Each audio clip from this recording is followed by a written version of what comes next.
I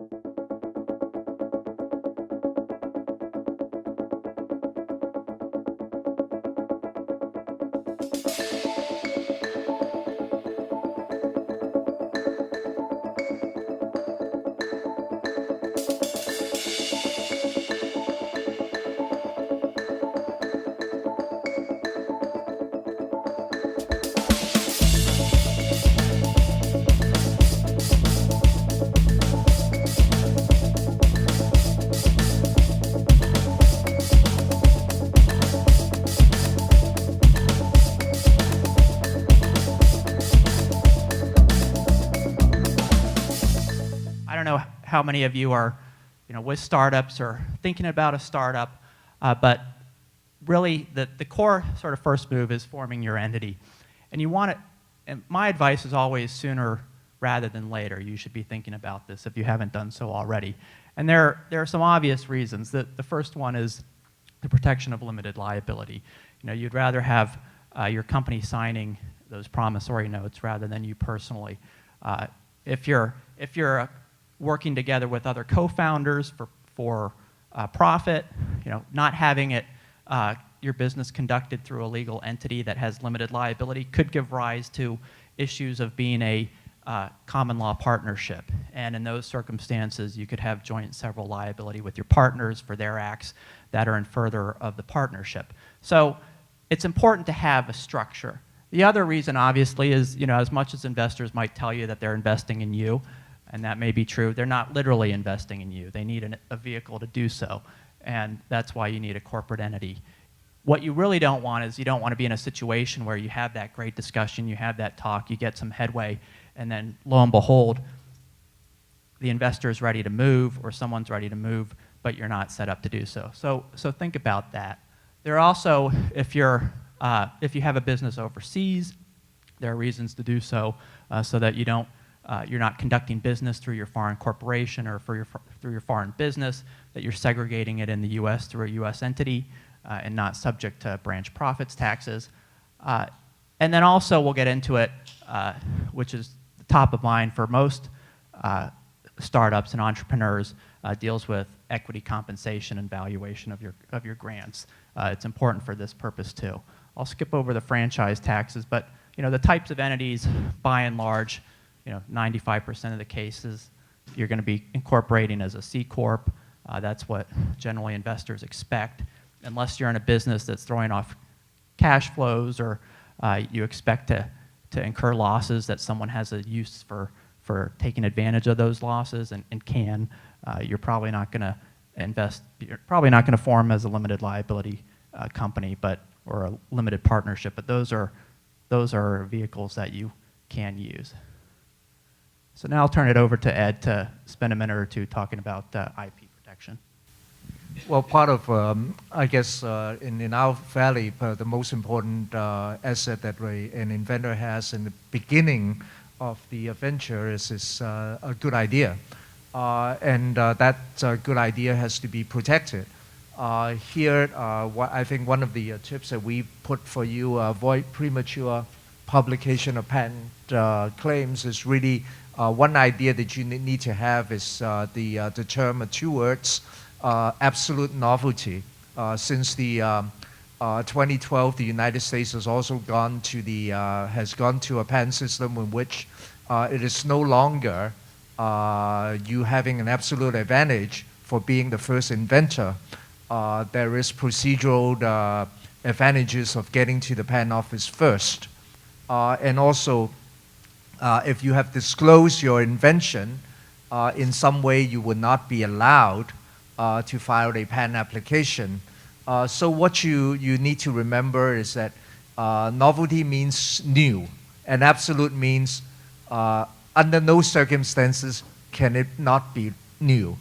So the one thing that you ought to remember is that you need to file your patent application before you let anybody knows about the invention. And that could be an oral communication, that could be a written communication. If the cat is out of the bag, you can't file a patent application anymore. The patent office gives you 18 months of lead time, meaning that when you file your patent application today, the patent office will not let anybody know about your application until 18 months after it's been filed. And during that time period, theoretically, you can talk about it because you already have you're already in line in the patent office and have a lot of procedural advantages if somebody challenged the validity of your disclosure. So that's an important point. The second point that we have here is establish work for hire status. And that situation is when you need to know that who owns the invention. In the United States, the inventors own the invention without a contractual agreement with the employer. I think that's a fairly significant thing that people should keep in mind, especially if you're hiring contractors to do the work. There is a stronger kind of argument you can make that you own the work if the person is an employee.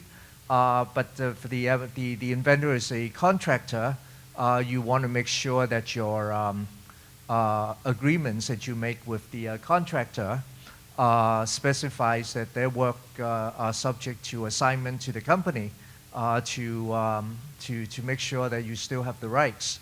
And of course, later on, I mean, people work together. Occasionally, they don't agree with each other, and sometimes the thing blow overs, and you may find yourself in a very difficult situation in trying to get cooperation from inventors. So it is very important that going in, when you hire someone, there is no misunderstanding about who owns the product of their work. Maybe you want to talk just a minute about thinking globally with respect to Yes, I think especially in the healthcare area, much more than even in the software or the computer systems area, it is very important to get will protection globally. The marketplace that you will be selling your products cover quite probably a lot more places in the world than say computer software and maybe even the e-commerce area. The thing that you want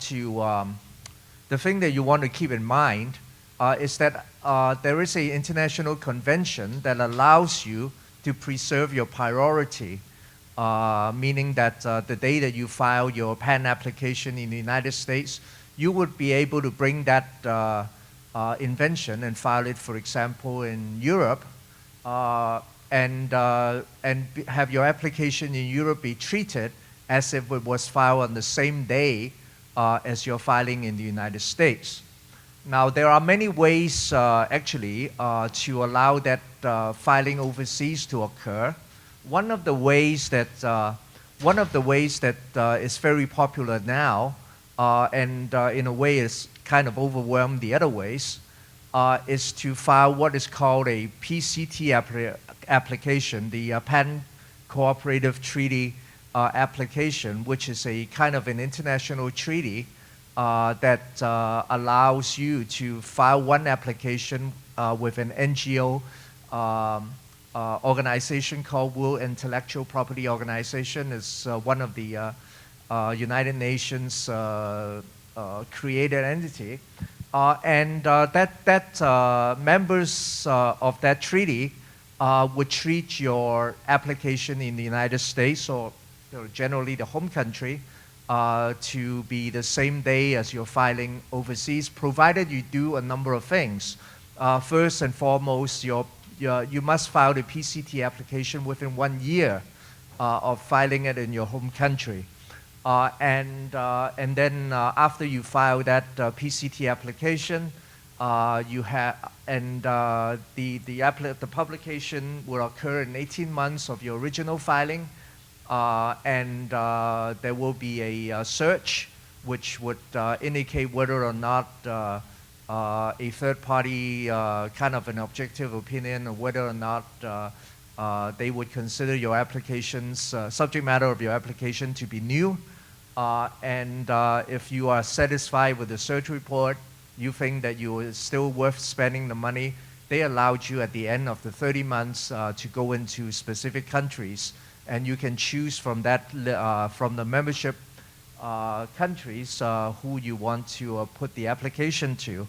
The last count is more than 100 countries. Pretty much everybody that you can think belongs to a reasonable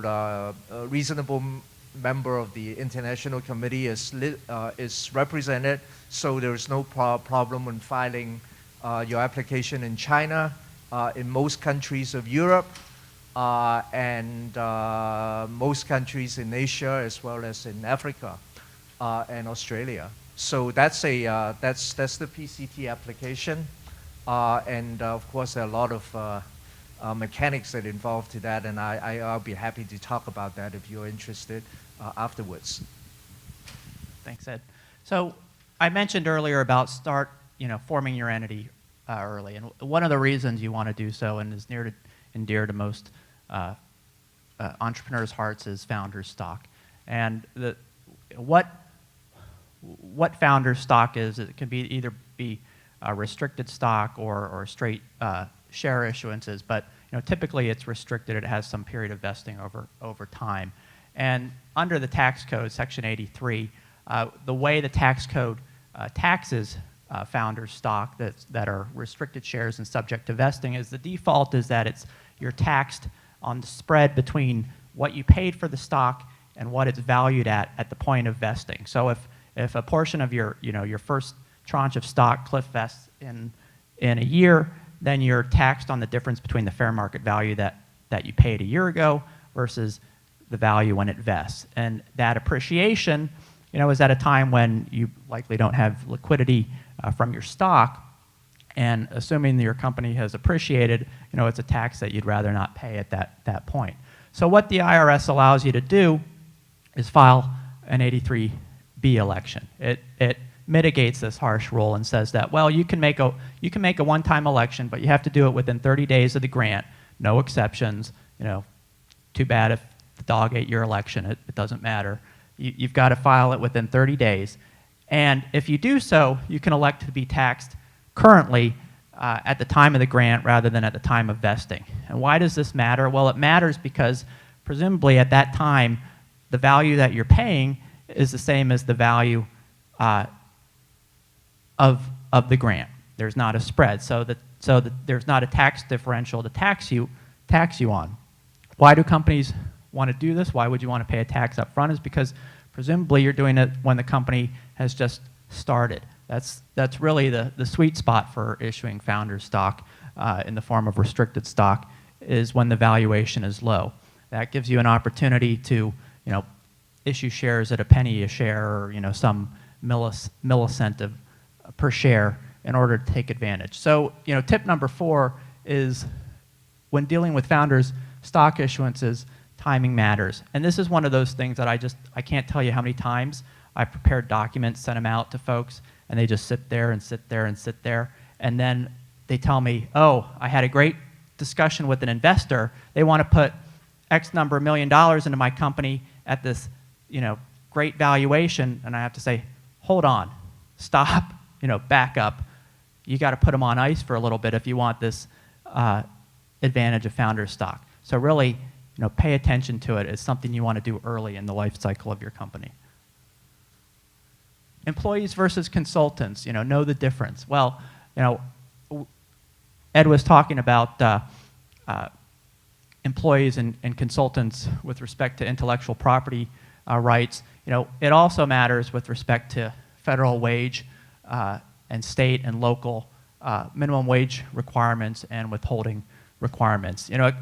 It comes as a shock to lots of entrepreneurs when they have their team of co-founders and they label someone the COO and they label another person the VP of sales and the head of development, that in California in particular, those will be looked at as employees.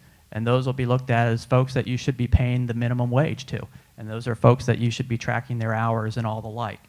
There are some exceptions for executives and professionals, but the level of salary that you're going to have to pay them in that circumstance is going to be higher than the minimum wage for all intents and purposes.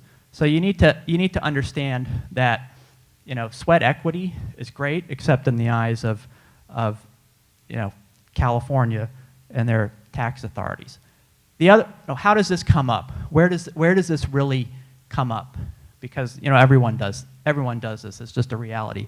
It comes up when your former VP of whatever leaves, hasn't been employed in the eyes of state and federal law for 6 months, a year, and looks to get unemployment benefits, and they don't have there hasn't been wage withholdings for them. So those issues can come back. What do you do about it? Well, you have to think about what does it mean to be an employee, and it really comes down to an issue of control.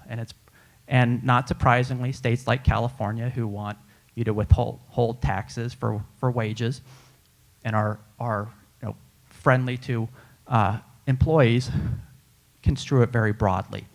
And so the question is, are you hiring someone to deliver a final work product, or when you talk about them being part of your team, is it really that you're directing their activities, you're managing their day-to-day workflow, and determining how exactly it is that they're going to deliver the end product? So it's something to keep in mind because it does come up.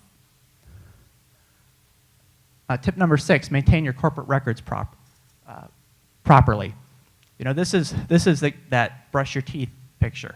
It's good to brush your teeth. We all should do it at least once a day, maybe. So, why do you want to maintain your corporate records? Because at some point in time, you are going to have that investor that's going to come in, and they're going to bring in a guy like me who's going to ask to look at all your corporate records. And then another guy like me, who's your lawyer, is going to say, hold on a second, we'll get that to you in a week. And during that time, they're going to scramble, feverishly to put together that missing set of corporate records for the last 5 years that document, that you actually gave Joe or gave Sally a stock award, but your board never approved it because, heck, you guys were in a room and just said, yeah, let's do it, but no one ever actually put it down on paper. It doesn't have to be, perfect. It doesn't have to be particularly artful, but a written record is something that you really want to keep. The other aspect of this is that in states, Delaware's gotten a little easier in this regard, but there have been it's void from the very beginning. So it becomes this increasingly long train wreck. If you didn't get it right on day 1, well then how did you approve something on day 2? How did you elect your board? And it becomes a long, torturous issue. So brush your teeth. It's for everyone's benefit. Forms of investment. I won't, this is something that the VC group, I'm sure there'll be lots of questions on that panel, but I think it's important just to have a quick understanding of the different forms of investment that you're likely to see. There's, a couple different structures that are in vogue. Convertible debt, it's an actual debt instrument. It's a promissory note. It has a maturity. In California, there's a California finance law that has an exception for certain types of bridge financings to venture capital companies to operating companies, but typically they convert either based on some valuation cap or some discount into securities that are going to be issued in the next round of financing. My point here, really, again, rather than getting into the weeds of what convertible debt is think about what happens when you get past that maturity date, when you get past that, sunset that you set for yourself to reach that goal. Is the person that's holding that debt someone that you want to hold that debt and is going to stick with you over time? Because, you may not, expect that this happens very often with startups, but there are the times when someone will actually call the note, and I've seen foreclosure processes based on an unsecured convertible note by some, ex-founder that lent money who's just irked with the present management. So think about what you're giving. Series seed or AA round is kind of a baby preferred, similar to Series A in the form of how much in the form of the instruments. It's a preferred instrument, but it's stripped down. There are these safe securities that are becoming in vogue that you see from time to time more often now, which really is a warrant. It, at its core, is a warrant for a future equity that has been undetermined at the time that it's granted. Be careful who you associate with. That's the point of this tip. Finders, brokers, broker-dealers, there's a cottage industry of folks that are not registered broker-dealers because they're too expensive for startups and you're not going to engage them, but that have been in finance and know people and the like, and for a fee, we'll make introductions. Just remember, that's big no-no. Talk to your lawyer before you get involved with those people, because it can trigger rescission rights in future offerings if it's not structured properly, and it can become a real disclosure hassle going forward. Breaking up is hard to do. Think about not just the good times, but the bad times. How is it if one of your co-founders leaves? How are you going to deal with them? Restricted stock vesting is an important way of handling that, but also in documents that require consent, think about who has to sign the dotted line. Is it always Joe or Sally or whomever that has to sign it? That can become an issue, in your next round of financing if that person's nowhere to be seen or frankly angry with you because they don't like the direction the company went. And then finally, board transitions. This is maybe flossing. If keeping board records was brushing your teeth, this is flossing. Pay attention to who's coming on and off your board. If someone leaves, get them to have a written resignation. Make sure that you have a quorum. There are often times that people just kind of coming on and off a board, and the company doesn't actually have the quorum necessary because there are too many vacancies on the board to conduct corporate activities. So with that, with a couple of minutes left, I'll turn it over to the floor for any questions.